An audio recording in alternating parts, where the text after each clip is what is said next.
Dalam nama Bapa dan Putra dan Roh Kudus. Amin. Para saudara, pada tanggal 2 Mei 2020 ini peringatan Santo Athanasius, uskup dan pujangga gereja. Dalam bacaan pertama hari ini kita melihat dan merasakan bagaimana Petrus melakukan karya mujizat yang mungkin agak sama dengan yang dilakukan Yesus. Dia menyembuhkan orang yang lumpuh sudah puluhan tahun. Dan dia membangkitkan orang mati di Yope. Talita namanya, atau Dorcas. Ketika saya membaca dan mendengarkan bagian ini, seperti bergetar begitu, seperti merinding dalam artian yang positif. Para murid bisa melakukan apa yang dilakukan oleh sang guru. Meskipun kita jarang melihat hal yang seperti ini, tetapi itu mungkin terjadi. Mungkin juga hanya para rasul saja. Orang-orang yang spesial yang dekat dengan Yesus.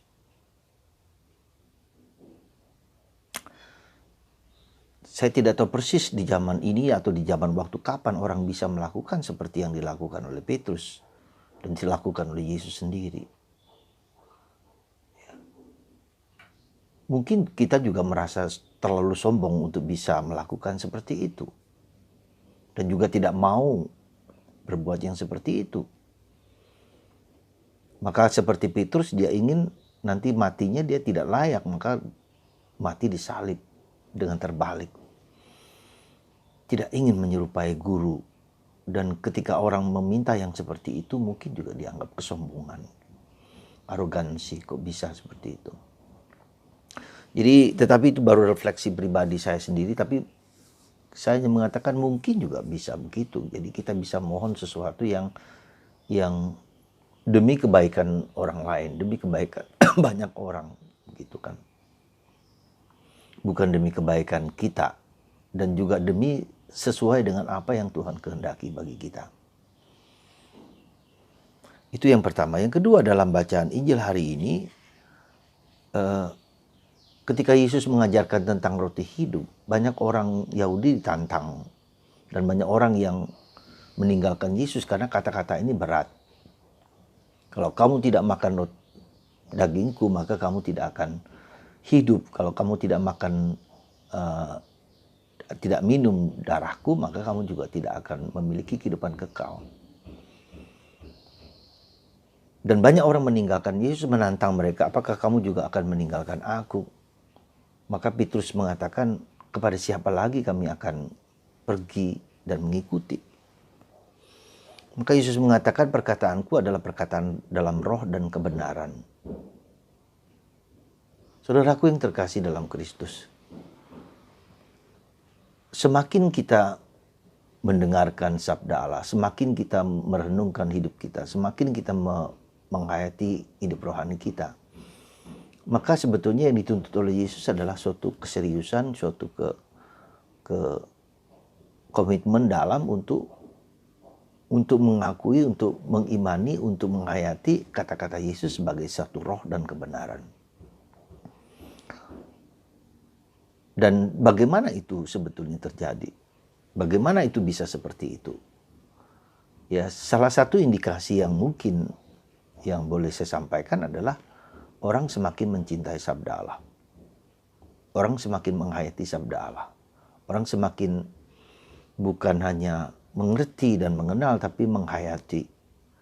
Dalam bahasa Santo Fransiskus Asisi, dia persis percayakan satu sabda Allah dengan sungguh-sungguh bold gitu. Artinya naked, ya, sungguh-sungguh, berarti luar biasa gitu loh. Jadi artinya bukan hanya tafsiran, tetapi sungguh-sungguh kata demi kata dihayati sebagai suatu kebenaran. Dan dia percaya itu, maka dia adalah penghayat sabda Allah yang sungguh-sungguh menghayati kata demi kata sebagai sesuatu yang sabda Allah. Perkataanku adalah roh dan kebenaran. Bukan hanya sekedar menafsirkan sesuatu, tetapi yang sungguh-sungguh dihayati dalam hidupnya. Maka ketika dia melihat kemiskinan Yesus yang disalib, ketika dia diprotes oleh orang tuanya, dia menjual segala harta miliknya, maka dia melepaskan semua harta itu, dia pergi di hadapan orang tuanya, di hadapan uskup, dengan telanjang, dengan apa adanya, tidak ada apa-apanya. Dan dia menghayati kemiskinannya dengan memakai jubah yang terbuat dari, bukan jubah dari kain, tetapi dari karung goni. Tidak bersepatu, hanya berkasut, yang pada masa itu, di zaman itu kalau dingin akan sulit sekali bagi dia. Saya pernah melihat museum Santo Fransiskus Assisi di Assisi. Jubah goninya itu adalah jubah yang jahitan. Jadi betapa ekstrim, dalam tanda petik, betapa ekstrimnya dia menghayati sabda Allah itu. Sehingga ketika sangat ekstrim sekalipun, maka pengikut-pengikutnya tidak mampu untuk menghayati, untuk mengikuti apa yang dia hayati. Ya. Apa yang dia hayati, maka ketika Santo Fransiskus meninggal, menimbulkan kesulitan bagi para pengikutnya untuk menghayati karisma Fransiskus ini dalam penghayatan hidup kita, sehingga mereka kemudian mulai terpecah, mulai tidak cocok dengan satu dua hal lain, karena itu bukanlah panggilan karisma mereka, tetapi karismanya Santo Fransiskus Assisi. Jadi sekali lagi, betapa tidak mudahnya menghayati sabda Yesus ini, dan itulah yang menjadi beratnya orang-orang Yahudi ketika mereka meninggalkan Yesus.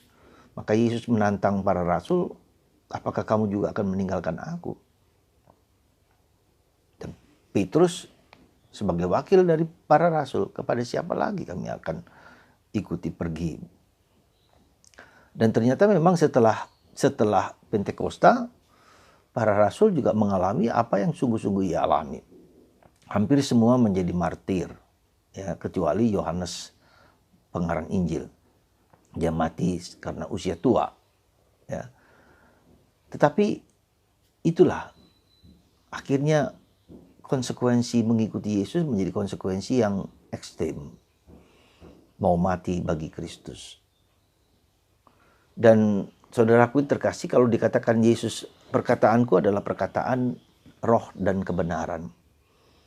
Nah, langkah pertama yang harus kita miliki, mungkin kita tidak akan menjadi seperti sehebat itu, tetapi at least kita mendekati apa yang bisa kita ikuti dengan Yesus. Yaitu pertama, ketika kita membaca kitab suci, ketika kita membaca firman Allah, apakah ada daya, ada kekuatan, ada keyakinan, ada suatu kemantapan rohani untuk melihatnya sebagai sabda Allah. Ya.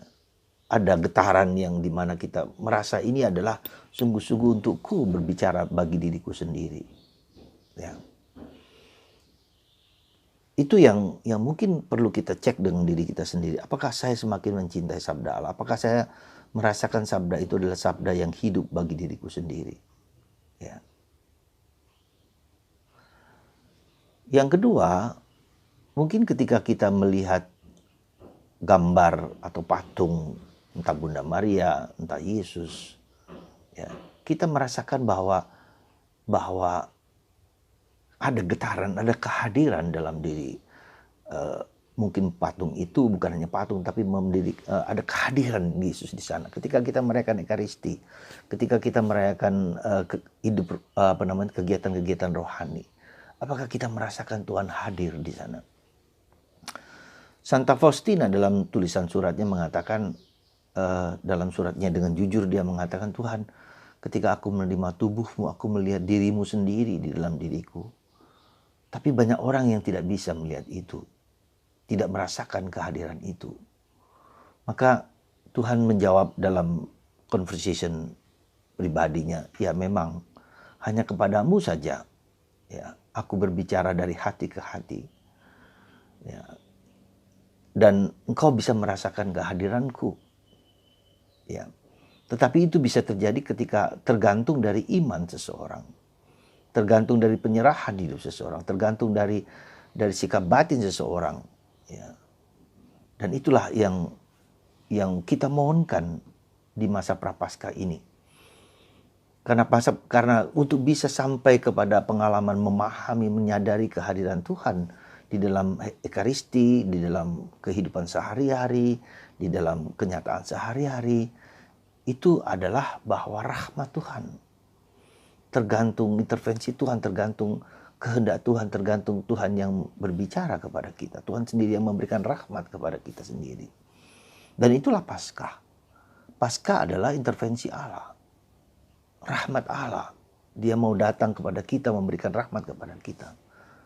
Jadi itulah saudaraku yang terkasih dalam Kristus. Maka apa yang perlu kita lakukan dalam masa Paskah ini? Banyak berdoa, banyak merenung, baca kitab suci, ya. Banyak diam, banyak hening, banyak merefleksikan.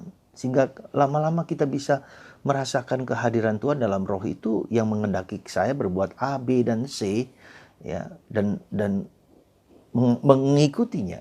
Ketika dorongan yang baik itu muncul dalam diri kita, kita tidak banyak berpikir tetapi menjalankan, mewujudkan itu. Entah kita di rumah, entah kita di kerjaan, di kantor, mengerjakan apa saja, pertemuan apa saja. Itu yang disebut dengan prompting, ya. Ketika kita mengadakan itu, roh itu berbicara dalam hati kita, ada kekuatan untuk melakukan sesuatu yang baik. Nah, jadi ketika kita berdoa ada kepekaan, ada ketajaman, ada perasaan senang, nikmat, ada keinginan untuk banyak berdialog, bergaul dengan Dia. Sehingga kita memiliki kepekaan, ketajaman untuk mendengarkan kehendaknya. Para saudara, semoga Injil hari ini menguatkan kita. Kepada siapa Tuhan kami akan pergi kecuali kepada diri-Mu sendiri. Dan kami tidak mampu, kami tidak dapat. Tolonglah kami, bantu kami dengan roh-Mu, Roh Kudus-Mu. Ya.